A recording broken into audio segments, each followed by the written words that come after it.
Hi, this is Christopher Reeves, and I am speaking to you from the dimensions.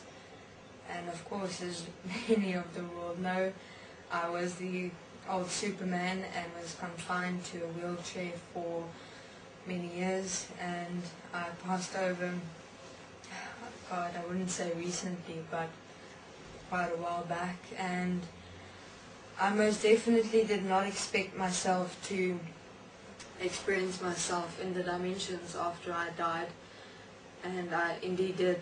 I realized that I'm still here, and it's fascinating because as I crossed over to the dimensions after I died, many would refer to it as the afterlife. I got a bit worried because I wondered if I'd ever have the ability to communicate with my family again, and I've been trying to, actually, interestingly enough, to reach my wife, and I haven't been able to successfully, and I have now the ability to, and tell her that, and my family, that I am supporting you in this process that is about to take place on Earth. There are many changes that are coming, and there are many changes in the dimensions where I am at now. It's strange saying dimensions because it's not really that I'm in the dimensions, it's more that I'm in an expressive spirit form here on Earth. The dimensions is an alternate existence.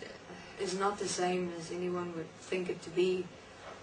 We're here the same as human beings are here, and it is an experience that is unconceivable on Earth.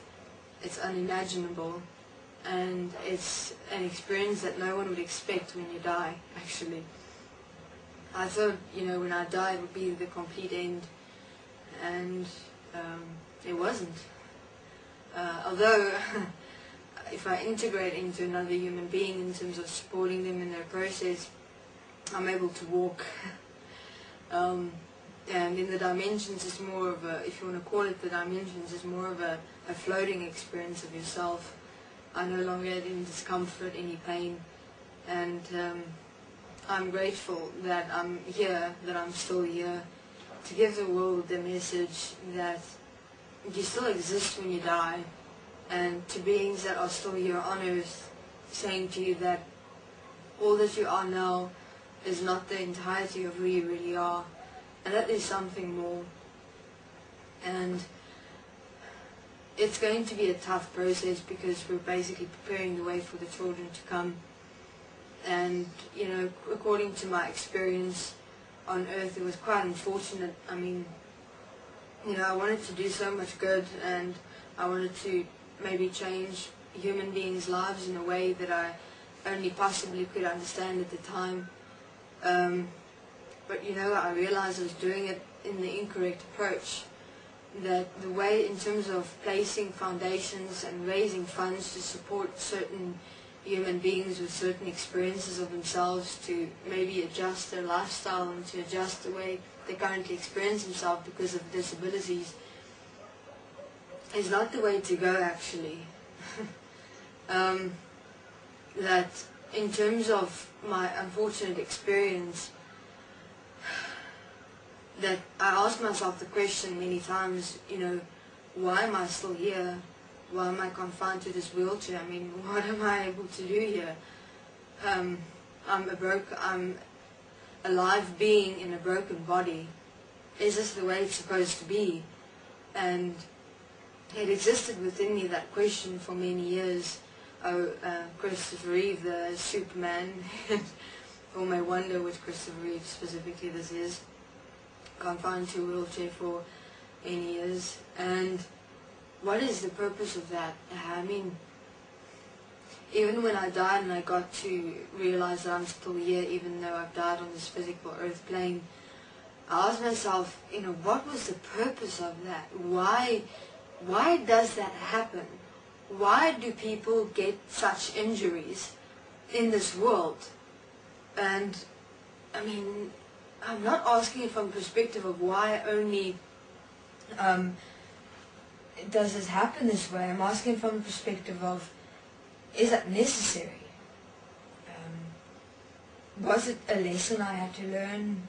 I mean, I got that purpose from my experience in terms of raising foundations, raising funds to support human beings with the same disability experiences I had. But then I realized, where's that money actually going? Who's making money out of this whole situation? And I realized that who's making money is hospitals, is doctors, is scientists. They're making money to support human beings who have such disability experiences. Why? Why is the necessity of that to exist? Why do we have doctors in this world? Why have we just accepted broken bones or experiences of broken bodies to be normal? That the only way scientists, doctors, hospitals, organizations, establishments are able to exist is because human beings have unfortunate events occur to them, which some call fate, which some call destiny. That is not true. I found that my experience specifically was programmed in, as many human beings' lives are programmed in, and I finally found the answer to the question why I still had to exist here on this earth, even though my body was broken and I was a fine being inside a broken body, and my purpose apparently being able to establish foundations, trust funds, supporting scientists and doctors to specialize in certain specific disabilities and supporting others who are unfortunate as I was. And that was not the case. The truth I found was the following, which is quite disturbing, and which many human beings on this earth are required to realize, is that every single human being's life has been pre-programmed. I mean, I could play out my life. It was already pre-planned. I just kind of stepped into a pre-planned, programmed life, and I just walked it.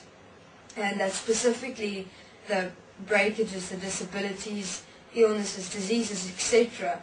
are specific programmed, pre-programmed life experiences to have the existence of doctors, to have the existence of hospitals, have the existence of scientists specializing in certain disabilities,